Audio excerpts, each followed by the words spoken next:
मित्रांनो, आज global family day आहे. म्हणून आपल्या कुटुंबाची काळजी घेण्याचा दिवस. आणि कुटुंबात वयस्कर व्यक्तींना बऱ्याचदा एक असा आजार असतो ज्यामुळे अख्खं कुटुंब डिस्टर्ब होतं. तो म्हणजे मधुमेह. घरात एका व्यक्तीचा मधुमेह असला की संपूर्ण कुटुंबाची कुचंबणा सुरू होते.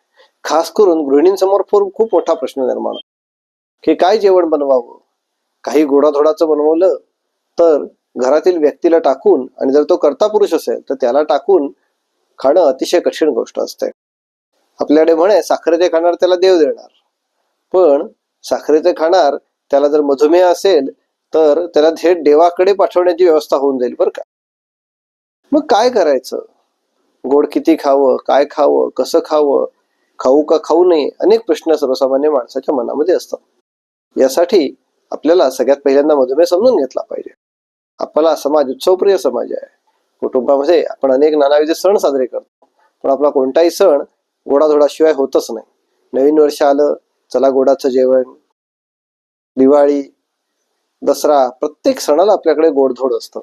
पण हे गोडधोड खाऊन आपली साखर मात्र चांगलीच वाढलेली असते. मग ही कमी कशी करायची?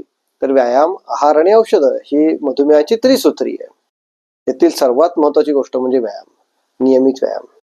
गमतीची गोष्ट तुम्हाला सांगतो. शिवपुराणामध्ये शंकर बाप्पा गणपती बाप्पाला जाम रागवतात बरं का. ते म्हणतात, गणपती बाप्पा सारखे मोदक खातोस, त्यात तुझं एवढं मोठं सुटलेलं पोट म्हणजे ट्रंकल ओबेसिटी, आणि जो वाहन उंदीर, त्यामुळे तो अत्यंत आरामशीर सावकाश संथ गतीनं चालणार. असा जर राहिलास तर तुला मधुमेह होईल बरं का.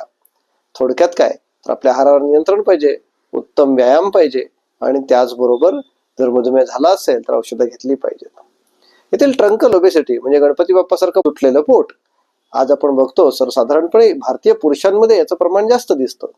याचं तर आपल्या जेवणामधील एक्सेसिव्ह कार्बोहायड्रेट किंवा कार्बोहायड्रेट डाएट. हे जे कार्ब आहेत हे शेतकऱ्यासाठी अत्यंत उपयुक्त असतात. कारण शेतकरी अत्यंत श्रमाची कामं करतो, दिवसभर चालत राहतो, त्यामुळे त्याच्यासाठी कार्ब उपयुक्त असतात.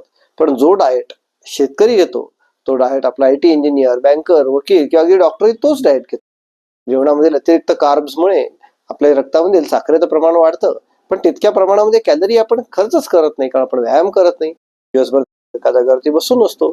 अशा सिच्युएशन मध्ये हे जे अतिरिक्त कार्ब्स जे आहेत ते चरबीमध्ये रूपांतरित होतात आणि ट्रंकल फॅट साठायला लागतं. इन्सुलिनची परिणामकारकता कमी होते, ज्याला आम्ही इन्सुलिन रेझिस्टन्स म्हणतो, आणि मग आपल्या शरीरामध्ये मधुमेह किंवा साखरेचं प्रमाण वाढायला लागतं.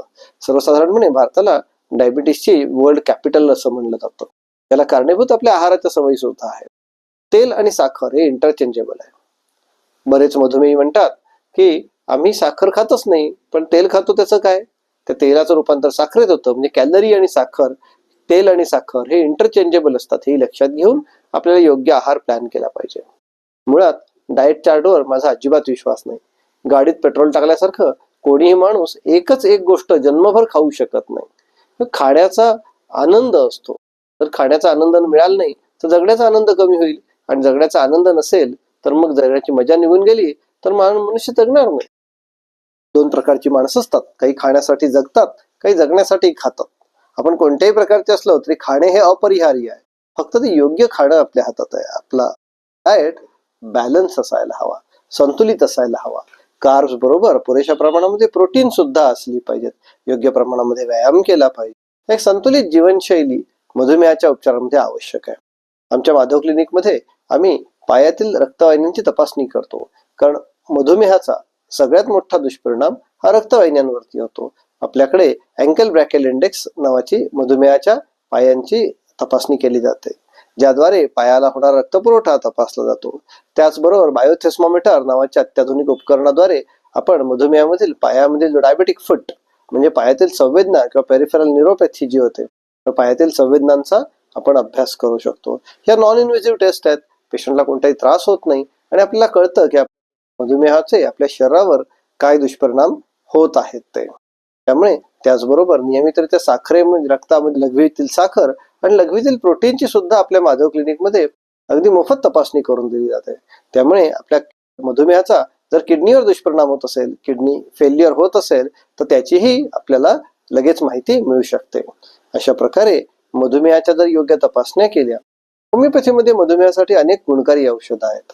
आता ही औषधं फक्त साखरेचे प्रमाण कमी करण्यासाठीच नव्हे, तर मधुमेहाचे अनेक दुष्परिणाम टाळणे किंवा झालेले दुष्परिणाम कमी करणे यासाठी उपयुक्त असतात. साधारणपणे पायाची जळजळ म्हणजे डायबेटिक न्यूरोपॅथी हा मधुमेहाच्या रुग्णांना होणारा एक नेहमीचा त्रास आहे. आपल्या होमिओपॅथिक औषधांच्या द्वारे ही पेरिफेरल न्यूरोपॅथी आपण उत्तम प्रकारे रिव्हर्स करू शकतो. म्हणून याबद्दल अधिक जाणून घेण्यासाठी आपल्या मधुमेहाच्या योग्य उपचारांसाठी आजच माधव क्लिनिकला भेट द्या. धन्यवाद.